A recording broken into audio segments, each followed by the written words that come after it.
Hello, my name's Anthony King, and for my headshot, the reason why I chose my headshot is simply because it was done like in a professional setting, like taken like professionally, and like a professional camera, um, professional photographers and stuff like that, and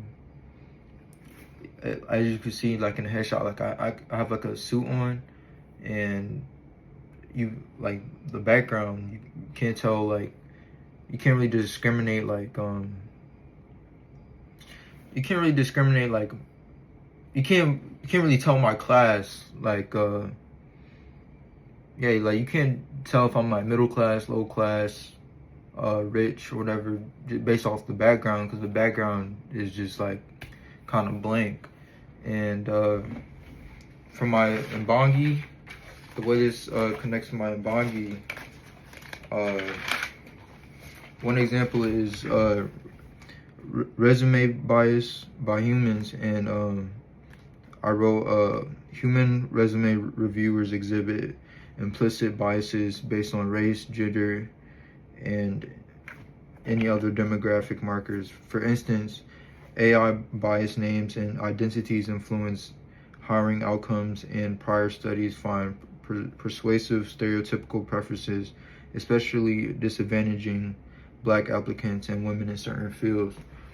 So basically, this connects to my headshot, because someone can look at that and kind of like discriminate, or like not give me the job or whatever I'm trying to apply for with the headshot based on my background, but or like what I'm wearing, but I'm just wearing a suit and the background's blank, so you can't really discriminate against that.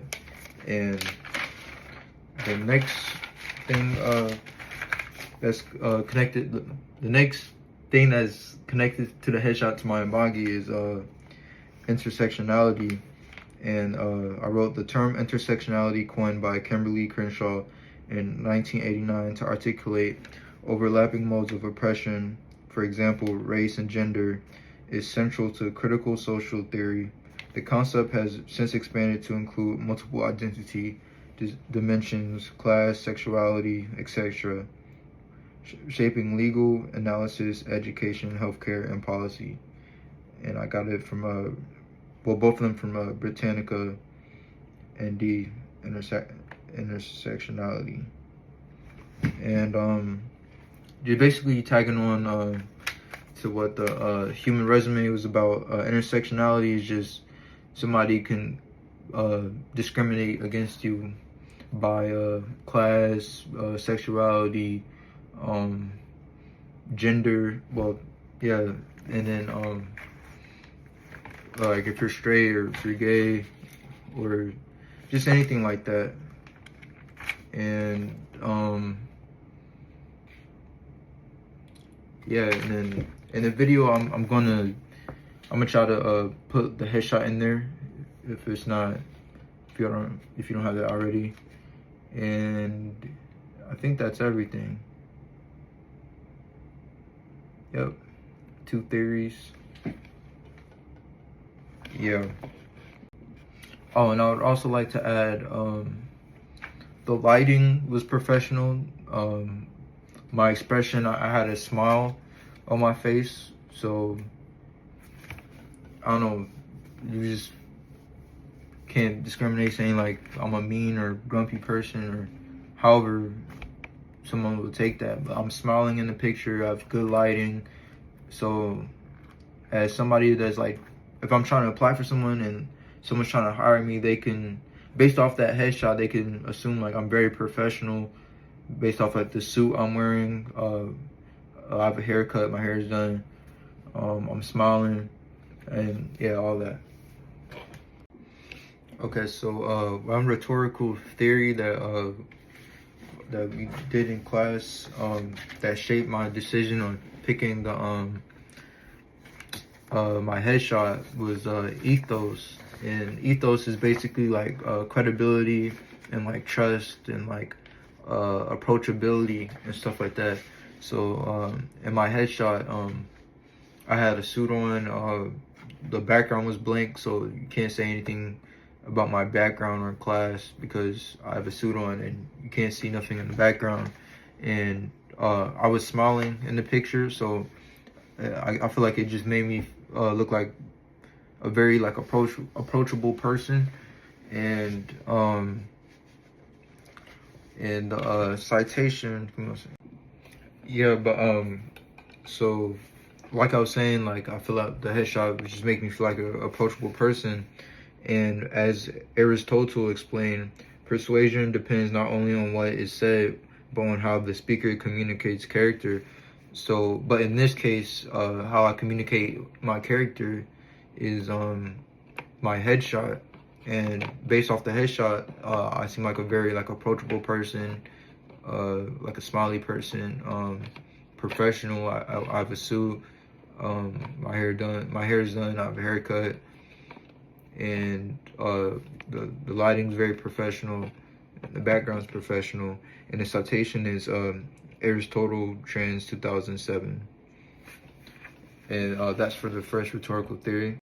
And also I had like several, I have like several headshots like I could have chose from, but I chose this headshot because I feel like it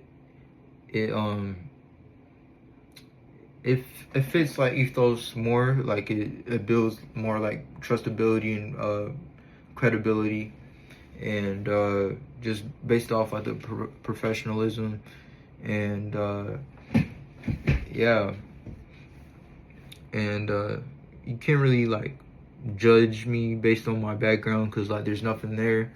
You can't, I don't know, you can't judge like me on like what I'm wearing because I'm wearing a suit. And yeah. Okay, and my second rhetorical theory is that I picked was Kairos, and the reason why I chose Kairos because Kairos is basically like timeliness, and I feel like this headshot it fits like a professional and like academic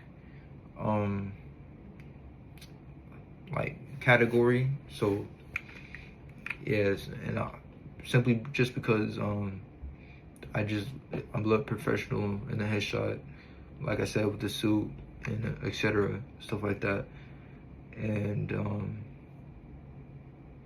yeah, and I also feel like this is like kind of important for like people of color, like black or Hispanic, or just mainly like black or Hispanic or like Indian, or just I don't know if you have like color and stuff. 'Cause like people, like a lot of people like judge based off like appearance without like talking. If that makes sense, yeah.